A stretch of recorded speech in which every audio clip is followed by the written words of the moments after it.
নমস্কার বন্ধুরা, সুস্বাদে তোমাদের সবাইকে স্বাগত। আজ তোমাদের সাথে আমি একটা অন্য রকমের পেঁয়াজি রেসিপি নিয়ে চলে এসেছি। আমার আজকের রেসিপি পেঁয়াজ ফুল ভাজা। তো চলো দেরি না করে চটপট শুরু করে দিই আমার আজকের রেসিপিটা। তো এটা বানানোর জন্য প্রথমেই দেখো এখানে আমি কয়েকটা পেঁয়াজ নিয়ে নিয়েছি।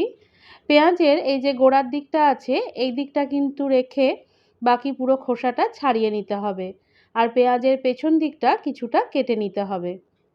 তো দেখো বন্ধুরা, একইভাবে সমস্ত পেঁয়াজগুলো আমি কেটে নিয়েছি। এবার আমি একটা ছোট্ট গ্লাস নিয়ে নিয়েছি। এবার এর মধ্যে একটা পেঁয়াজ নিয়ে বসিয়ে নেব। তো তোমরা পেঁয়াজের সাইজ অনুযায়ী এই পাত্রটা নিয়ে নিতে পারো, যাতে করে পেঁয়াজটা এর মধ্যে ভালো করে বসে যায়। এবার এই পেঁয়াজটা আমি একটা ছুরি দিয়ে কেটে নেব। তো ছুরি দিয়ে আমি যেরকমভাবে দেখাচ্ছি ঠিক সেরকমভাবে তোমরা কেটে নিও। এভাবে সমস্ত দিকগুলো ছুরির সাহায্যে কেটে নেওয়ার পর এবার এই পেঁয়াজের পাপড়িগুলো একটা একটা করে খুলে নিতে হবে। আর এই পেঁয়াজের পাপড়িগুলো একটু আলতো হাতে খুলে নিতে হবে, যাতে করে এই পেঁয়াজের পাপড়িগুলো ছেড়ে না যায় বা ভেঙে না যায়। এই কাজটা কিন্তু একটু সময় নিয়ে করে নিতে হবে।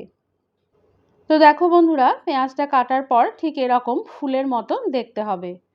তো তোমাদের আমি এখানে আরও একটা পেঁয়াজ কেটে দেখিয়ে দিচ্ছি যে এটা আমি কীরকম করে কেটেছি। একইভাবে সমস্ত পেঁয়াজগুলো আমি কেটে নেব। এবার অন্য একটা বাটির মধ্যে আমি কিছুটা জল নিয়ে নিয়েছি। এবার জলের মধ্যে সামান্য একটু নুন দিয়ে নুনটা জলের মধ্যে ভালো করে গুলে নিতে হবে। এবার এই পেঁয়াজগুলো আমি একটা একটা করে জলের মধ্যে দিয়ে দেব। জলে দিয়ে পেঁয়াজটা মোটামুটি মিনিট 10 মতো ভিজিয়ে রেখে দেব। এবার আমি এটার ব্যাটারটা তৈরি করে নেব। তো এটার ব্যাটারটা কিন্তু জল দিয়ে তৈরি হবে না, একটা শুকনো ব্যাটার তৈরি করতে হবে।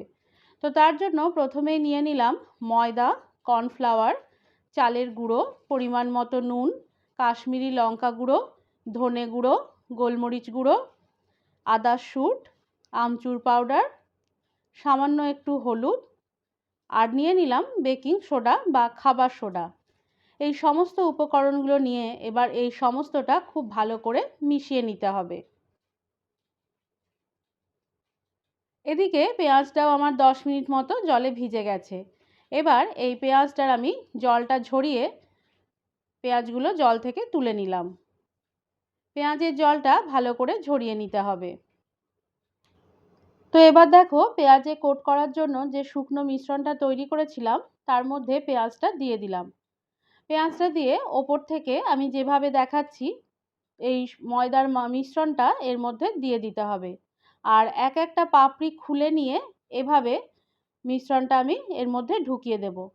সমস্তটা মেশানো হয়ে গেলে এবার এটা আমি তুলে নিলাম।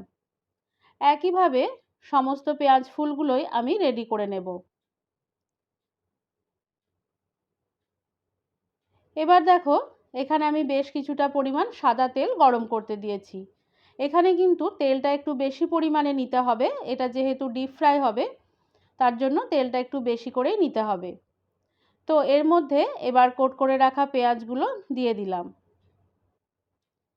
পেঁয়াজটা দেওয়ার পর একটা দিক মোটামুটি 1 থেকে 1.5 মিনিট মতো ভেজে নেব।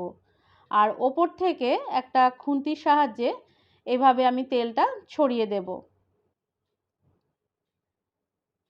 আর এগুলো কিন্তু ভেজে নিতে হবে মিডিয়াম ফ্লেমে। তো একটা দিক ভাজা হয়ে গেলে আরেকটা দিক আমি উল্টে দিলাম। এই দিকটা উল্টে নেওয়ার পর এটা মোটামুটি 1 মিনিট মতো আমি ভেজে নেব। তো দেখো বন্ধুরা, এখানে আমার দুটো দিকই কিন্তু ভালো করে ভাজা হয়ে গেছে। এবার এই পেঁয়াজ ফুলগুলো আমি তুলে নেব। একইভাবে বাকি পেঁয়াজ ফুলগুলোও আমি ভেজে নেব। তো তোমরা দেখতেই পেলে বন্ধুরা কত সহজে এই পেঁয়াজগুলো ছুরির সাহায্যে আমি ফুলের মতো করে কেটে নিলাম, আর ঘরোয়া সামান্য কয়েকটা উপকরণ দিয়ে এই পেঁয়াজ ফুল ভাজাগুলো তৈরি করে নিলাম। এবার সন্ধেবেলা চায়ের সাথে গরম গরম তোমরা পরিবেশন করতে পারো পেঁয়াজ ফুল ভাজার এই রেসিপিটা। আশা করি আমার আজকের রেসিপি তোমাদের ভালো লেগেছে। ভালো লেগে থাকলে লাইক, শেয়ার, কমেন্ট করার সাথে সাথে আমার চ্যানেলটিকে সাবস্ক্রাইব করে বেল আইকনটি ক্লিক করারও অনুরোধ রইল।